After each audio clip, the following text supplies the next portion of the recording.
There is a moment that comes quietly, without warning. You are sitting at the dinner table, surrounded by the people who share your name, your history, your blood, and you feel it. The sudden, cold awareness that you said too much, that what you shared in a moment of trust has already begun its transformation into something else, into a weapon, into a limitation they will hold over you for years, into a story they will tell about you when you are not in the room. Machiavelli never feared his enemies. He studied them, respected them, prepared for them. What he feared, what every prince who fell from power failed to guard against, was the intimacy that disarms you before the battle even begins. The knife that finds you is rarely held by a stranger.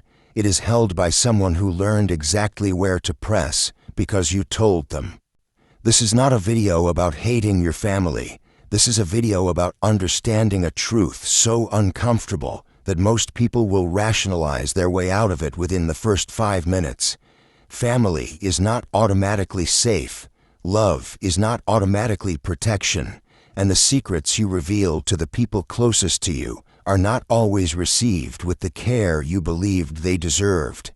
If you have ever watched your own dream get quietly strangled at a kitchen table, if you have ever felt the weight of someone else's fear dressed up as concern for you, if you have ever shared something real and watched it return to you distorted, then you already know what Machiavelli knew. You just never had the language for it, until now. What you are about to hear will challenge one of the deepest conditioning programs installed in you from childhood, the idea that family is the one place where you can be completely known. By the end of this, you will understand why Machiavelli would call that belief not love, but the most elegant trap ever constructed. Stay with me, because the final insight is the one that will change how you move through every room for the rest of your life. Every family has a mythology, a story it tells about itself. We are close, we are honest with each other, we would never hurt one of our own. This mythology is powerful because it is partially true, and partial truths are the most dangerous kind, because they make you lower your defenses against the rest. Machiavelli wrote in The Prince that men deceive themselves more readily when they wish to believe something pleasant. And what is more pleasant than believing that the people who raised you, who share your history, who call you at holidays, are unconditionally safe? So you believe it. You walk into that closeness without armor. You offer the unguarded version of yourself, your fears, your plans, your wounds, your ambitions. You offer them because every story you were ever told said that this is what family is for. But watch what happens, not with malice, not with conspiracy, simply with the ordinary human mechanics of people who are afraid, who are limited, who carry their own unresolved stories about who you are supposed to be. You share your dream, and something shifts in the room, a silence with texture, a comment dressed as a question. But how are you going to survive doing that? Remember what happened last time? Are you sure you've thought this through? Carl Jung described the family as the first psychological landscape, the place where the deepest patterns of identity are formed, and frequently frozen. The family does not see who you are becoming, it sees who you were. It has an investment, unconscious, structural, emotional, in you remaining recognizable, because your transformation threatens the balance of the system. If you rise, it asks a question of everyone who stayed behind. If you change, the old story no longer holds, and the old story is all some people have. This is not cruelty, it is self-preservation dressed as love. And understanding this, truly understanding this, is the beginning of your strategic clarity. Ask yourself honestly, when was the last time you shared something you were genuinely excited about? A plan, an ambition, a shift in direction, and the response from your family felt like wind in your sails. And when was the last time that same kind of share felt like someone quietly let the air out? Notice that. Do not judge it, just notice it. Because what you are noticing is not dysfunction, It is the oldest political dynamic in human history, playing out at your dinner table. The prince who cannot distinguish between his court and his council will be managed by both. You have been living in the court. It is time to understand the difference. At the end of this chapter, I want to ask you something directly. Write your answer in the comments, because I believe what you share will matter to someone else who is watching. When was the last time you realized that not everything inside you was meant to be spoken aloud to the people you love most? What happened in that moment? Machiavelli's most misunderstood instruction is not about cruelty, it is about intelligence. He wrote that a prince must be both the lion and the fox, the lion to frighten wolves, the fox to recognize traps. What he understood, and what most people never apply to their personal lives, is that the most sophisticated traps are not set by enemies. They are set, without intention, by the architecture of closeness itself. Information is currency. This is not a modern insight, it is an ancient one. What you know about a person gives you leverage, not because you intend to use it, but because knowledge reshapes the power dynamic whether we want it to or not. When your family knows your financial reality, your deepest vulnerabilities, your secret doubts, they possess a map of your interior. And maps, even in loving hands, have a way of being consulted at the worst possible moments. Consider what happens to ambition inside a family system. You announce you are leaving a stable job to build something of your own. What occurs is a collective activation of the group's risk aversion. Their fear, legitimate, human, real, is projected onto your plan as concern for you. But what is actually happening is that your movement has disrupted the equilibrium. Someone who stays needs someone else to stay too, to confirm that staying was the right choice. Your departure is a challenge to a decision they made years ago and never revisited. So the doubt they plant in you is not really about you, it is about them. But you receive it as judgment, as evidence that perhaps you are wrong, and the dream contracts. Nietzsche understood this mechanism with brutal precision. He wrote that the worst enemy you can encounter is always yourself, but he might equally have written, the worst mirror you can show yourself to is one that only reflects your past. Family is often that mirror. It reflects the child, the teenager, the person you were before you began to understand who you were becoming. And when you share your evolution with a mirror that cannot update its image, you do not receive clarity, you receive distortion. There are 7 categories of personal truth that Machiavelli, applied to the modern interior life, would identify as strategic assets requiring protection, not secrets in the shameful sense, strategic privacies, boundaries of the self that, when maintained, preserve your power and your trajectory. The first is your financial reality, not what you have, but what you owe, what you risk, what you are building toward. Money in a family context becomes comparison, judgment, loan dynamics, and unsolicited advice. Keep your numbers close. Let people know you are fine without showing them the ledger. The second is your deepest ambition, the vision that feels too large to say aloud yet, the thing you are still building the courage to pursue. This is the most vulnerable stage of any goal, when it is only an idea, before results exist to defend it.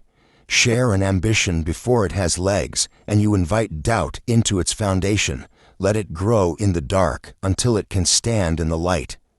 The third is your relationship struggles, the complexity of your romantic life, your conflicts with your partner, the moments where you question your own choices. Family absorbs this information and never fully releases it. The conflict you describe in a moment of frustration becomes the permanent lens through which they see your relationship. Protect what is intimate by keeping it between the people it belongs to. The fourth is your past failures, not because shame is wisdom, but because failure in a family context becomes identity, the business that didn't work, the opportunity you missed, the version of you that collapsed. Families archive these moments and retrieve them as evidence in arguments about your future. The Machiavellian prince does not announce his defeats, he studies them privately and returns with a strategy. The fifth is your spiritual or philosophical doubts. When you begin to question the beliefs you were raised with, religious, political, moral, you are in a fragile and important transition. These doubts deserve space to develop without the pressure of a family identity that has a stake in your conclusions. Think in private. Arrive at your own convictions before you announce them. The sixth is your future plans before they are concrete. Machiavelli was explicit. Do not speak of what you intend to do. Speak of what you have done. Plans spoken aloud become social contracts, subject to external commentary, pressure, and the subtle influence of other people's fears. Build it first, announce it after. The seventh is your emotional wounds, the places where you are still healing, the griefs that have not yet resolved. These are not weaknesses, they are the most human parts of you. But in a family that has been part of your formation, sharing your open wounds invites two equally dangerous responses: pity, which infantilizes you, or dismissal, which re-wounds you. Your healing is yours. Guard it. I want to acknowledge something here, and I want to say it with genuine care for anyone who is still watching at this point. If you have stayed this long, it is because some part of what I'm describing is already real to you. You have already felt the cost of being too seen in the wrong context. You are not cold. You are not paranoid. You are beginning to understand that protecting the interior life is not selfishness. It is the architecture of a self that can survive and build. Thank you for being here. I know these ideas are uncomfortable. What comes next is the part that most people never reach: the practical posture, the actual method, and the final insight that will reframe everything you have heard so far. Understanding what to protect is one thing. Knowing how to protect it while remaining present, warm, and genuinely connected, that is the art that Machiavelli called virtù. Not virtue in the moral sense, but capability. The ability to navigate reality with skill rather than sentiment. The first principle of strategic silence is this: never explain what you are doing, and never justify what you have chosen. The impulse to explain is born from the need for approval. When you offer an explanation, you are implicitly inviting a verdict. You are submitting your decision to a court that has not been elected to judge it. The alternative is not cold dismissal. It is graceful redirection, a smile, a change of subject, a genuine question about the other person's life. You do not owe anyone access to your reasoning. You owe them your presence and your respect. Nothing more. The second principle is the deliberate management of narrative. Schopenhauer observed that people do not respond to truth. They respond to the story they have already constructed. Your family has a story about you. Part of your strategic work is deciding how much of that story you allow to define the version of you that appears in their presence. You can perform a version of yourself that satisfies the narrative without surrendering the interior architecture you are actually building. This is not deception. It is the fox, recognizing the trap and walking around it. The third principle is what Machiavelli called the fortification of the prince, the inner fortress that cannot be reached by infiltration from without. This fortress is built through silence, solitude, and the discipline of thinking before speaking. Every time you resist the impulse to fill silence with confession, you add a stone to the wall. Every time you absorb a provocative question without immediately defending yourself, you reinforce the foundation. The inner fortress is not built in dramatic moments. It is built in the small, daily negotiations between your impulse to be known and your commitment to remain sovereign. There is also the matter of warmth. This is critical, and it is where many people misread Machiavellian philosophy entirely. The goal is not distance. The goal is calibrated proximity. You can love your family with full sincerity. You can be present, engaged, generous, and emotionally real with them, while simply choosing which rooms of yourself are open to visitors and which remain private. A house with locked rooms is not a cold house. It is a house with structure, with rooms that are properly maintained, because not everyone has access to them. The Machiavellian prince who survived was not the one who trusted no one. It was the one who understood exactly who to trust with what, and how much, and when. Apply this to your family not as a war strategy, but as a love strategy. You protect the relationship by protecting the information that, if mishandled, would damage both you and them.